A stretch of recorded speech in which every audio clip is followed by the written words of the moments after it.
Mga bay, mga kaibigan, mayroon naman tayong gagawin na motor. Kakarating lang nito. Paano nga ba mag-ayos ng motor na hindi umaandar? Ba tulad nito. Hinila mo lang, inimig ko pa kanina? Hinila mo lang? Oo. Ayun, no? Hinila lang pala ito ng ating kaibigan, no? Una na ititis natin ito, mga kaibigan.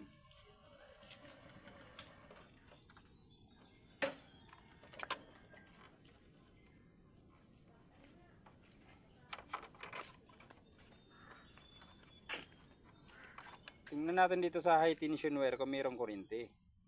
Yan. Tingnan natin. At saka isusi natin, no? Susi natin.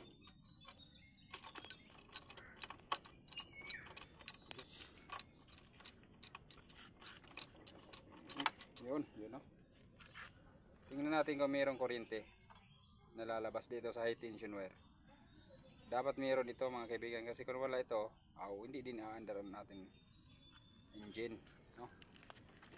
So, ora, dikit-dikit amigo gamay. Tapos ang gamay. Tapos ang gamay. Enjoy yung relax niya. Yun, no? Yan, yun siya. Ay, okay. Wala mga kaibigan. Wala.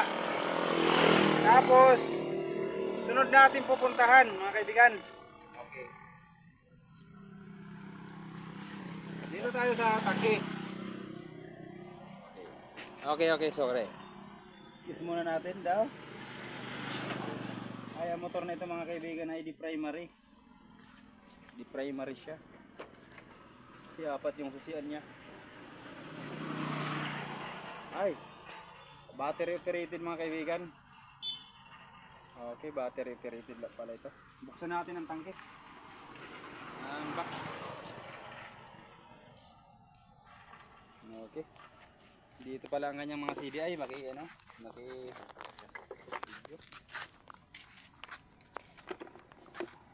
Oh, dami na pala itong mga pinalitan dito. Okay.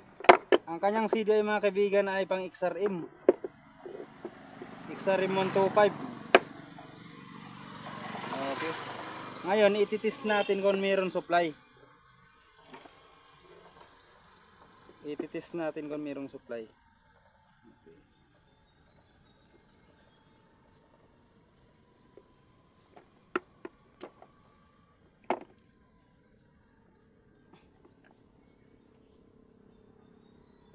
Ipapakita ko sa inyo kung ano ang bawat function ng wire na ito.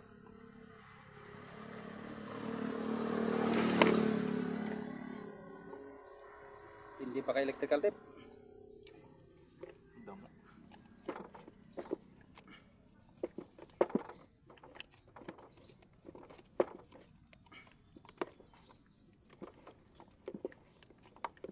Baklasin natin ang kanyang cover o electrical tape.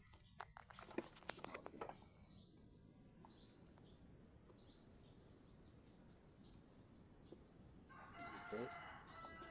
Tuturo ko sa inyo, mga kaibigan, ang pag-attest nito.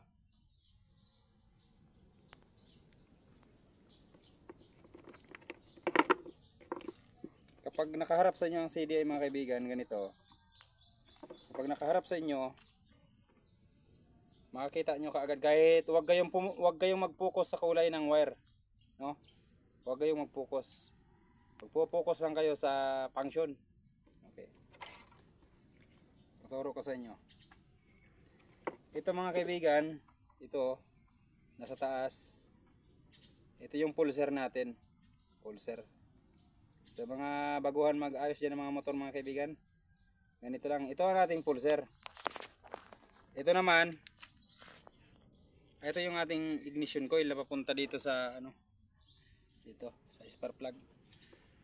Tapos ito yung supply niya. Supply niya 12 volts galing regulator. Tapos naman ito naman sa itong kulay itong dito sa baba ng ignition coil. Ito yung ating supply ng ground. Ngayon, susubukan natin kung meron siyang kuryente. Sandali, kuha muna tayo ng yung pangalan ng page niya dyan sa ano, YouTube? Sa Batang Mechanics to. Batang Mechanics. Tigwan na si Kuno. Hindi din yung papalitan. Okay. Ganito lang yan mga kaibigan. Iba-body ground natin. Ito yung may body ground naman dito. Oh, wala. Tatago niya yata ng ano. Dito tayo. Wala tayo ng yung kadugtong ng ating test light. Yan. Atin lang dito ilalagay. No? Ilalagay natin dito.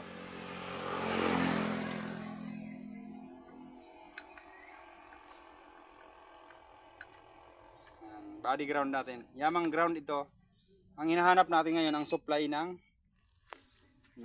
kuryente na galing stator at galing regulator. Pakipadyak mo daw, amigo. Kisoyo. Sandali. Tingnan natin kung may supply. Sige. Meron mga kaibigan. O, tingnan nyo ha. Dito yung supply sa baba mismo ng pulser. Pero kapag hindi sa XRM125 ang ginagawa nyo mga kaibigan, ang supply andito sa kanan. Sa kanan ang supply. Kaya lang iba ito, baliktad ito mga kaibigan ng sa XRM125. Ngayon, isa pa. Oh, meron. Okay, meron. Good. Okay. Ang hahanapin naman natin ngayon mga kaibigan, kung meron nga ba talaga itong ground. Kung meron siyang ground. Kasi ang CDI mga kaibigan, kapag wala naman tong ground, hindi naman talaga ito magkakuryente. Natin.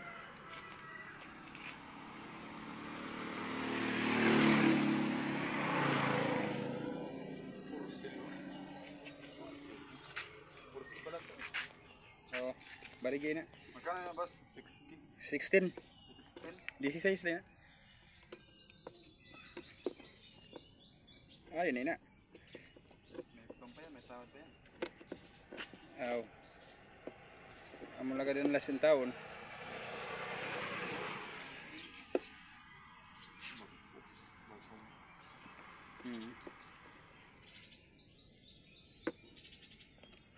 Okay. Standard. Ang unang labas ng ano yan? Service.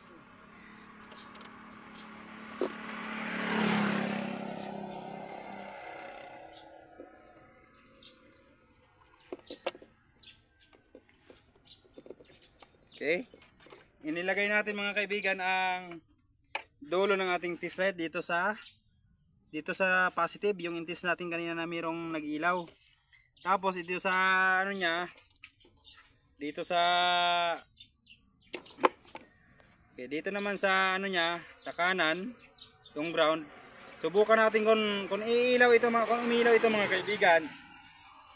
Ibig sabihin may ground. Pakikik na tabi migo, tabi lang. Good mga kaibigan, mayroong supply. Mayroong supply ang positive, mayroong supply ang ground. Dito tayo sa ignition coil. Okay. Mayroon. Good mga kaibigan, maganda. Sure ako CDI ito. CDI may problema nito. Subukan natin sa ibang CDI. Kuha tayo ng CDI, susubok natin kasi lahat ng function meron mga kaibigan.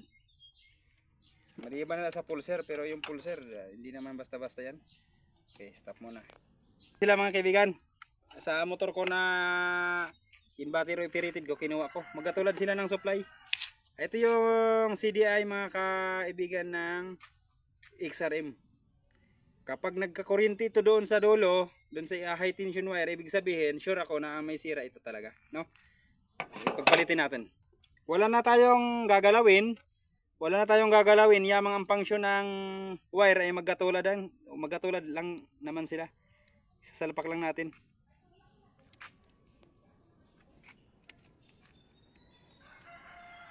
Yun know? Pakikik daw migot.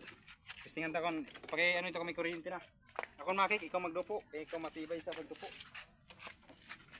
Okay. Subukan natin kung meron na mga kaibigan. Ay, meron na.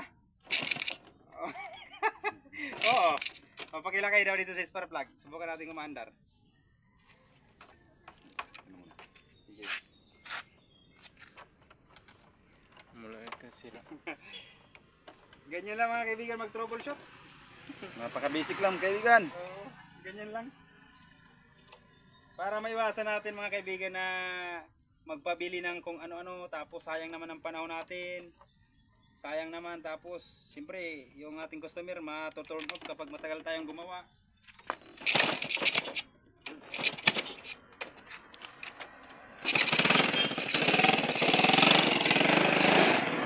Yan lang mga kaibigan. Yan lang mga kaibigan ang pag-troubleshoot. Maraming salamat. Ganyan lang ang pag-ano. Unang ginawa natin, hinanap natin doon kung mayroong kuryente kanina. Tapos wala natin makita, wala talagang kuryente. Tapos step number 2 kita, dito tayo may ginalaw tayo. Pinalitan natin ng CDI, yamang natis natin na mayroong kuryente lahat. Kaya nakasure ako mga kaibigan na talagang sira ng motor na ito ay CDI. Kaya nang pinagpalit ko yung CDI ko, pinalit ko, umandar na kagad. Ganyan lang, maraming salamat.